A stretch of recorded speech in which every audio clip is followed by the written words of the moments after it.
Hello! Welcome to our channel. దేవుడా! త్రిష అంతమందితో love affair నడిపిందా? 'వర్షం' సినిమాతో తెలుగు సినిమా ఇండస్ట్రీలో అడుగుపెట్టిన త్రిష అంటే మన తెలుగు వారికి చాలా ఇష్టం. చెన్నై చిన్నదైన ఈ అందాల రాశి ఎన్నో ప్రేమ కథా చిత్రాల్లో నటించి తెలుగువారి మన్ననలను పొందింది. చాలా సామాన్యంగా మన పక్కింటి అమ్మాయిలా కనిపించే త్రిష నటనలో మాత్రం తన ప్రతిభని ఎంతో చక్కగా చూపిస్తది.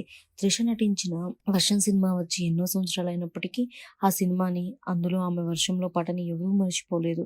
'వర్షం' సినిమా అంత పెద్ద హిట్ కావడానికి త్రిష, ప్రభాస్‌ల మధ్య కుదిరిన కెమిస్ట్రీనే కారణం. అక్కడ నుండి త్రిష వెనక్కి చూసుకోకుండా ఎన్నో సినిమాల్లో నటించి ఆమె అవార్డ్స్ కూడా దక్కించుకుంది. ఇంచుమించుగా అందరి స్టార్ హీరోల సరసన నటించడమే కాకుండా అందరి సరసన చక్కగా సెట్ అవుతది కూడాను. ప్రేమ కథా చిత్రాల్లో నటించి మెప్పించిన త్రిష రియల్ లైఫ్‌లో కూడా చాలా మంది ప్రేమలో పడింది అని మనం ఎన్నో వార్తలు విన్నాము. త్రిష ప్రభాస్‌తో కలిసి 'వర్షం', 'పౌర్ణమి', 'బుజ్జిగాడు' సినిమాలు నటించింది.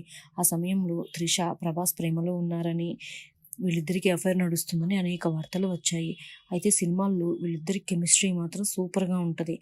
కొన్ని రోజుల తర్వాత వీళ్ళిద్దరూ విడిపోయారు. ఆ తర్వాత త్రిష కాలీవుడ్ హీరో విజయ్ ప్రేమలో పడింది. విజయ్‌తో కలిసి 4 సినిమాలు చేసింది. ఆ క్రమంలో అతనితో ప్రేమలో పడింది. ఆ తర్వాత ఏవో మనస్పర్ధలు వచ్చి బ్రేకప్ అయింది. పైగా విజయ్‌కి అప్పటికే పెళ్లయింది కూడాను. ఆ తర్వాత బాయ్ ఫ్రెండ్ దగ్గుబాటి రానా. దగ్గుబాటి రానాతో త్రిష డేటింగ్ చేయడమే కాకుండా వీళ్ళిద్దరి సీక్రెట్ ఫోటోస్ కూడా నెట్టింట హల్చల్ చేశాయి. కానీ వీళ్ళిద్దరి మధ్య ఎలాంటి సమస్యలు, మనస్పర్ధలు వచ్చాయో తెలియదు కానీ రానాతో కూడా బ్రేకప్ అయిపోయింది. ఆ తర్వాత కాలీవుడ్ హీరో శంభుతో కూడా త్రిష కొంతకాలం ప్రేమలో ఉంది. ఇక్కడేమైందో గానీ అగైన్ బ్రేకప్. తర్వాత ధనుష్‌తో కూడా త్రిష ప్రేమలో ఉందని కొంతకాలం వార్తలు విన్నాము.